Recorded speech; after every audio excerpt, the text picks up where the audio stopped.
Là, je suis dans les gorges de Besse. Besse? Ouais, c'est ça, Besse. Et bah, comme vous pouvez le voir, c'est juste magnifique. Les rochers, tout ça. Je vais essayer de descendre pour prendre mon petit bain avant que la nuit tombe. J'espère que ça va le faire. Et ouais, bah, c'est juste magnifique. Je suis trop content d'être là.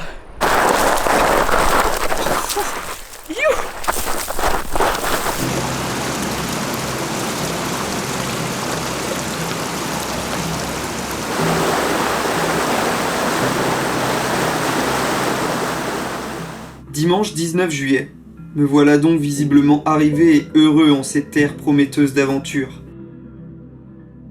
Ce voyage, je l'espère, va combler mon envie de relief, de sauvage, une envie quasi primaire et remplir son rôle de créateur de souvenirs.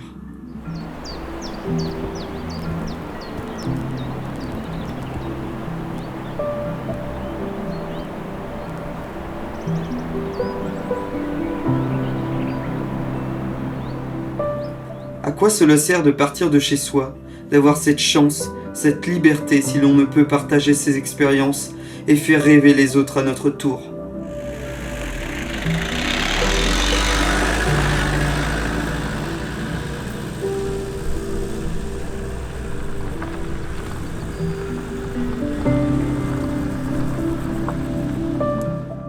Que seraient les souvenirs sans la mémoire?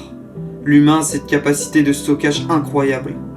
Certaines personnes sont capables de se rappeler de ce qu'ils ont appris, vu, ressenti de leurs années passées. Mais moi, je n'ai pas reçu cette option. Je suis de ceux à qui l'on peut adresser facilement cet adjectif. Poisson rouge. Celui qui oublie vite certaines choses. Mais pour ça, j'ai ma propre méthode. Depuis petit, je filme, je prends des photos, je crée des souvenirs numériques. Je sais qu'à défaut d'empiler les souvenirs dans mon crâne, ils seront stockés sur un serveur en Suède ou dans un disque dur au fond d'un tiroir.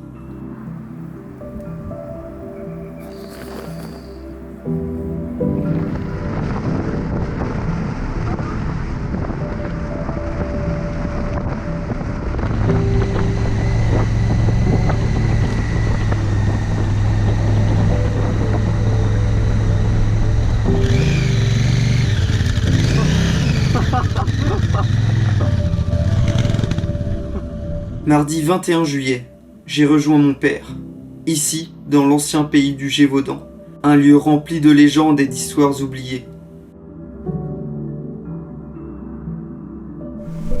On va descendre là, le long du petit bois en contrebas, et arriver dans le bas de l'adage, et après on va suivre l'adage. Ok. Pas compliqué.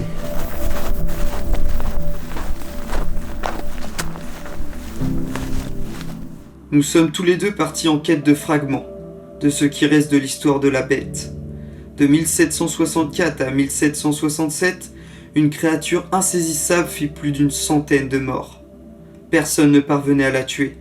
Elle avait l'apparence d'un loup gigantesque avec une mâchoire puissante, et elle était dotée d'une intelligence quasiment humaine.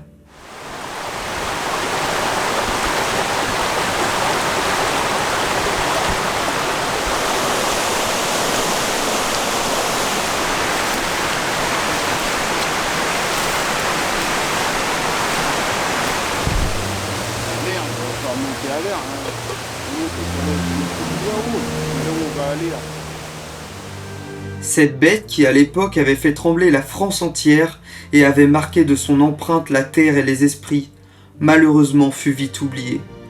Un habitant de la région nous confia qu'ici, peu de gens connaissent cette histoire, qu'après seulement 2 générations, après les méfaits de la bête, les souvenirs s'étaient tus.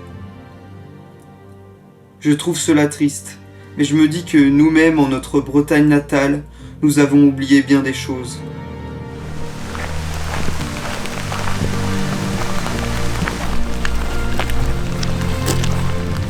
Nous marchons pour tenter de rallier les morceaux de l'histoire, dans les forêts, sur les chemins des pâturages, ici même où la bête tuait les hommes qui ont eux-mêmes joué un rôle dans cette sinistre affaire.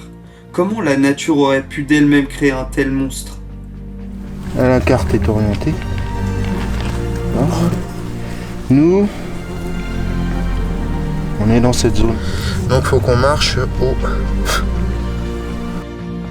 Nous traversons des hauts lieux. Les hauts lieux sont les échos de l'histoire, une zone géographique munie d'une âme et emplie de souvenirs. Sylvain Tesson disait « Les arbres ont repoussé, mais la terre, elle, continue de souffrir.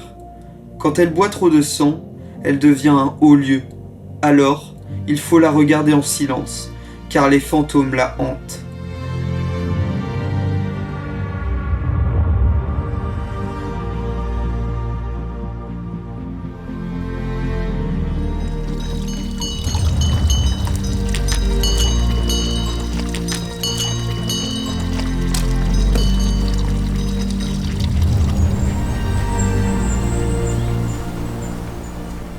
Poursuivant notre marche, nous rencontrons des personnes remplies de souvenirs, comme des vieux livres que nous trouvons au fond d'une bibliothèque poussiéreuse.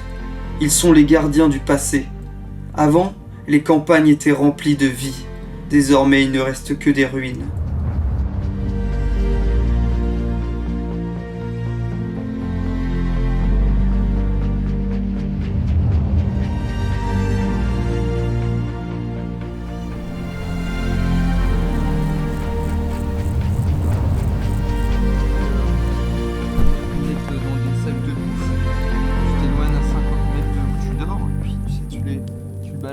Avec une ficelle sur un arbre et puis il faut le pendre ou toute ta bouffe.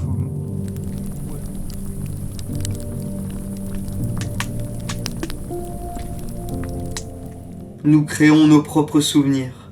Je filme pour pouvoir les garder en mémoire et ne pas oublier ces instants de silence et d'émerveillement. J'écris aussi sur mon carnet. J'y parle du calme qui règne dans ces paysages rustres et de mon étonnement face aux histoires des anciens.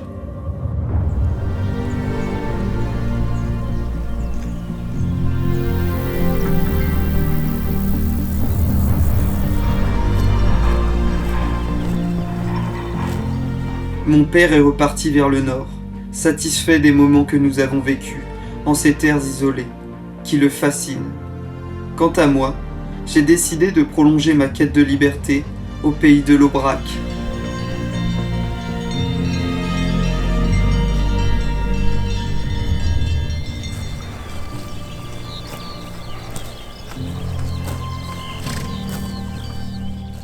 Les choses changent et bougent tellement vite aujourd'hui.